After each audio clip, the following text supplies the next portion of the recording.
Hey everybody, this is Rick Troutman. Welcome to another episode of the Trout Show podcast, Vinyl to Viral. Today we're going to talk about something that's important to me, and includes the gentleman that you're listening to right now. Why I'm a musician, why I play the music I play, and a history lesson on one of the great musicians back in the 50s that sold millions of records, but people don't know who he is now. His name was Earl Grant. And his story and how it changed my life. Well, that's next, and you know what it is? This is The Trout Show.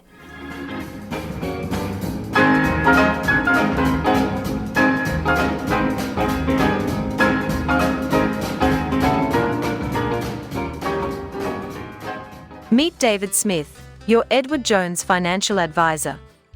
With years of experience, David's helped countless people shape their financial futures. He takes the time to understand your dreams, whether it's a secure retirement or a bold new venture, and builds a plan just for you. No matter where you are in the 48 contiguous states, David's expertise is there to guide you every step of the way. Reach out to David today at 469-372-1587. That's David Smith at 469-372-1587, your partner for financial possibilities. David Smith with Edward Jones, a proud supporter of The Trout Show. Now here's The Trout.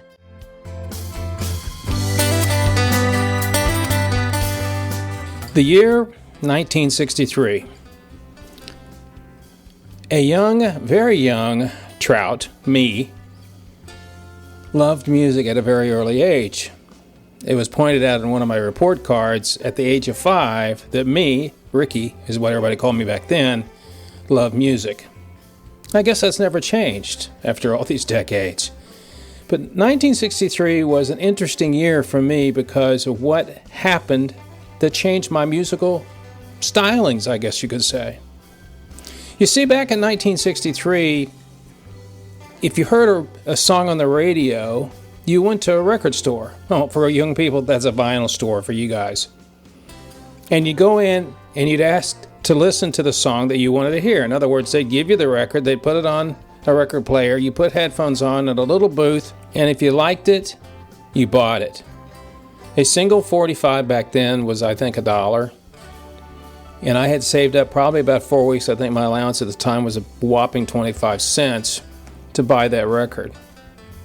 So when I discovered Earl Grant Yessiree years later, decades later, it made me start thinking about why that song was so important to me. Is it the melody? Yes. But is the fact more like the fact that it is a blues-based gospel song with upbeat sound? And as I listened to this particular version, which is only one out, I think that song was done in one take in a studio. I don't think they had any overdubs. I think they cut it and then they pressed it and went out. So I thought after hearing it, I knew that it changed my life because I liked the blues so much. But what was it about Earl Grant? I knew nothing about Earl Grant, and I decided, you know what? It might be a little bit of interest in me and my musical history to learn more about him.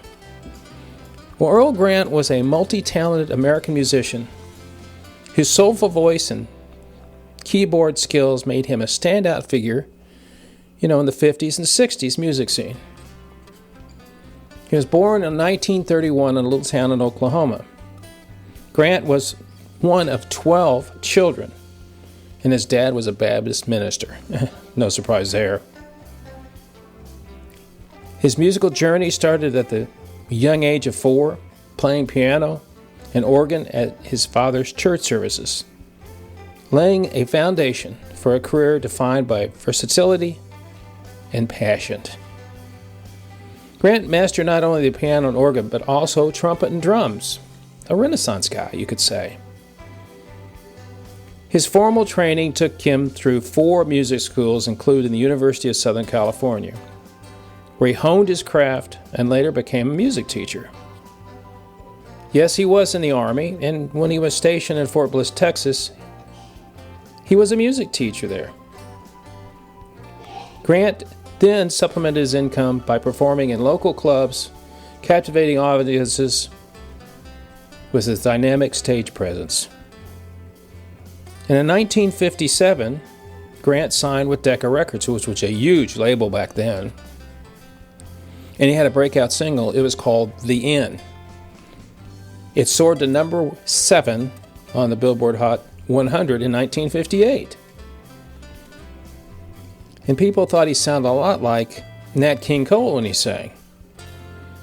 In fact, so much was he like Nat King Cole, and some people thought that they were brothers. In 1961, his album Ebb Tide and other instrumental favorites became a million seller, earning gold disc status and cementing his reputation as a master of lush, instrumental pop and jazz-infused sounds.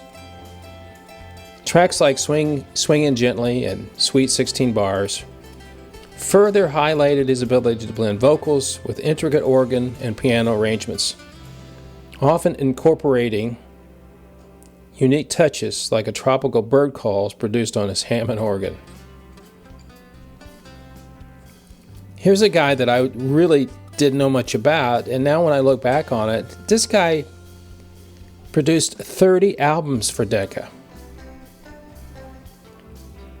His music ranged from heartfelt ballads to vibrant instrumentals, with hits like House of Bamboo and a soulful rendition of Stand By Me.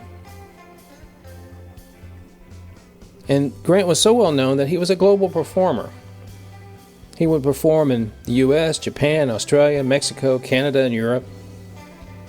He also was in the movies, believe it or not. He was in a couple of movies, one of them called Imitation of Life, and another movie in 1962 called Tender Is the Night. And he even appeared on the Ed Sullivan Show. But Grant was more than just a musician. He was a supporter of the civil rights movement at the time. 1963, he was right there with the other thousands of people on the March on Washington. And he's a champion of education as a tool for equality. He was one of those guys that when he walked on stage, he always wore tailored suits and shiny patent shoes. And one of his places that people loved him a lot was Sydney, Australia, where he played regularly in the 60s.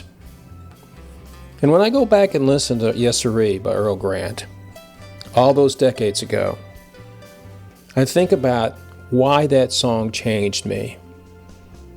I can't explain it, but I can tell you it hit a chord in me and my musical abilities. That's what music does, doesn't it? It reminds you of those times when you heard that song, and it takes you back to that moment, no matter what you were doing, no matter how you were dressed. Because I remember exactly sitting in that booth, listening to that song, and coming out with my dollar, being so happy to buy that record. Unfortunately, Earl Grant died very young. He was only 39. He died in 1970, when he and his 17-year-old cousin died in a car accident in New Mexico. And guess what he was driving? He was driving a Rolls-Royce from LA to performance in Ciudad Juarez, Mexico. Grant's vehicle veered off Interstate 10 and took his life. And despite his untimely death, his music endures. At least I hope if you're listening to this, you'll go back and listen to some of the Earl Grant songs. You still can find some out there. He's a testament of his unique blend of jazz, pop, and soul that broke racial barriers and captivated audiences worldwide. I guess if I was sitting next to Earl Grant now, all these decades later, I would say to him, "Thanks, Mr. Grant. Thank you for showing me the way in a musical genre that I've loved my whole life." Take a moment now and think about where you were when you were a kid and heard your favorite song. Remember, those moments will never be removed from your mind or your memories.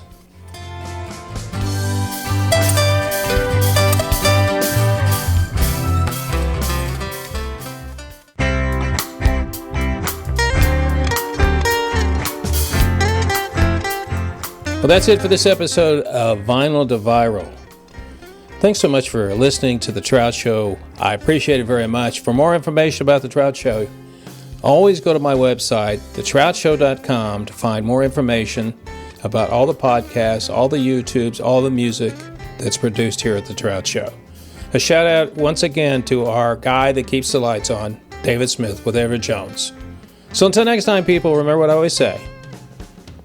It's only rock and roll, but I love it. See ya.